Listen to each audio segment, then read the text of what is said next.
Hi hello అండి. ఈరోజు ఈ వీడియోలో టమాటో ఎగ్ డ్రాప్ కర్రీ అనేది చూపిస్తున్నానండి. ఇది చాలా టేస్టీగా ఉంటుంది. మనం నార్మల్ టమాటా ఎగ్ కర్రీ వండుకుంటే కాస్త నీచుగా స్మెల్ వస్తుంది అనుకుంటే ఈ విధంగా ఒకసారి ట్రై చేయొచ్చు. నార్మల్ టమాటా ఎగ్ కర్రీని కొంతమంది ఇష్టపడరు. ఈ విధంగా ట్రై చేస్తే మాత్రం అందరూ ఇష్టపడతారండి. అంత టేస్టీగా ఉంటుంది ఈ కర్రీ అనేది. చేసుకోవడం కూడా చాలా సింపుల్. స్టవ్ పైన ఒక కడాయి అనేది పెట్టుకొని దాంట్లోకి ఒక స్పూన్ వరకు ఆయిల్ వేసి ఆయిల్ హీట్ ఎక్కిన తర్వాత జీలకర్ర, ఆవాలు, మినప్పప్పు అలాగే ఇంగువ వేసి అది కాస్త వేగాక కరివేపాకు వేసుకోవాలి. నేను ఇక్కడ కరివేపాకు పొడి అనేది వేసుకున్నాను. అది కాస్త వేగాక సన్నగా కట్ చేసుకున్న ఉల్లిపాయ ముక్కలు వేసుకోవాలి. ఈ ఉల్లిపాయ ముక్కలు కూడా బాగా వేగాలి. ఈ పోపంతా బాగా వేగిన తర్వాత దీంట్లోకి ఒక స్పూన్ వరకు అల్లం వెల్లుల్లి పేస్ట్, అలాగే పసుపు, జీలకర్ర పొడి, ధనియాల పొడి వేసి ఈ పచ్చివాసన పోయేంత వరకు బాగా వేపుకోవాలి. ఈ పోపు అనేది బాగా వేగిన తర్వాత దీంట్లోకి సన్నగా తరిగి పెట్టుకున్న టమాటా ముక్కల్ని కూడా వేసుకోవాలి. ఈ కర్రీ అంటే కాస్త పండినవి టమాటాలు అయితే టేస్ట్ కూడా చాలా బాగుంటుంది.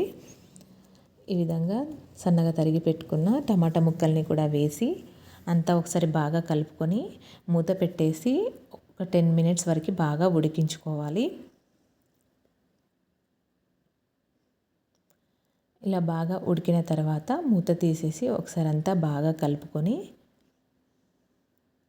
దీంట్లోకి మన టేస్ట్కి సరిపడంత ఉప్పు, కారం కూడా వేసుకోవాలి.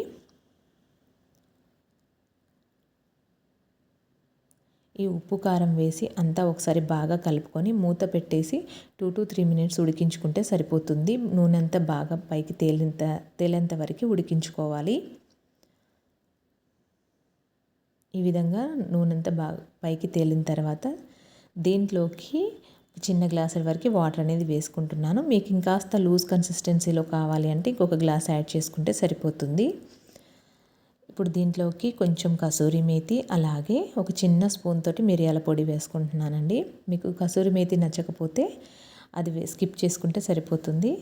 ఇవి రెండు వేసుకున్న తర్వాత ఒకసారి అంతా బాగా కలుపుకొని మూత పెట్టి మరొక 2 to 3 మినిట్స్ అనేది ఉడికించుకుంటే ఈ టమాటా గ్రేవీ అనేది బాగా ఉడికిపోయి టేస్ట్ అనేది చాలా బాగుంటుంది. ఇప్పుడు స్టవ్ అనేది సిమ్లో పెట్టుకొని ఫ్లేమ్ అనేది బాగా సిమ్లో పెట్టేసుకొని దీంట్లోకి ఎగ్స్ని కొట్టి వేసుకోవాలి. ఈ ఎగ్స్ని కొట్టి వేసుకున్న తర్వాత వెంటనే కదపకూడదండి.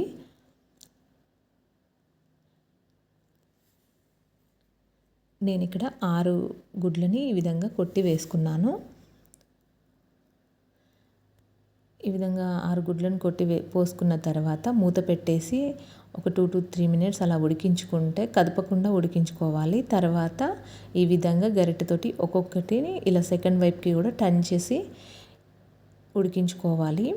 ఇలా మొత్తం ఒక్కసారిగా మనం కర్రీని కలిపినట్టుగా కలపకూడదండి. అలా కలిపితే మొత్తం చిదిరిపోయి అది ఎగ్ బుర్జీలాగా తయారైపోతుంది.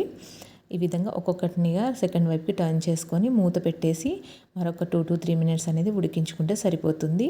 అంతేనండి, ఎంతో టేస్టీగా ఉండే టమాటా ఎగ్ డ్రాప్ కర్రీ అనేది రెడీ అయిపోతుంది. ఇది అన్నంలోకే కాకుండా చపాతీలోకి కూడా చాలా బాగుంటుంది టేస్ట్ అనేది. చాలా సింపుల్గా చాలా ఈజీగా అయిపోతుంది. నాన్ వెజ్ కర్రీకి ఏమాత్రం తీసిపోకుండా అంతే టేస్టీగా ఉంటుందండి ఈ కర్రీ అనేది. ఒకసారి మీరు కూడా ట్రై చేసి ఎలా వచ్చింది ఏంటి అనేది నా కమెంట్ బాక్స్లో కమెంట్ చేయండి. అలానే నా ఛానల్ని లైక్ చేయండి, షేర్ చేయండి, సబ్స్క్రైబ్ చేయండి. Thank you for watching.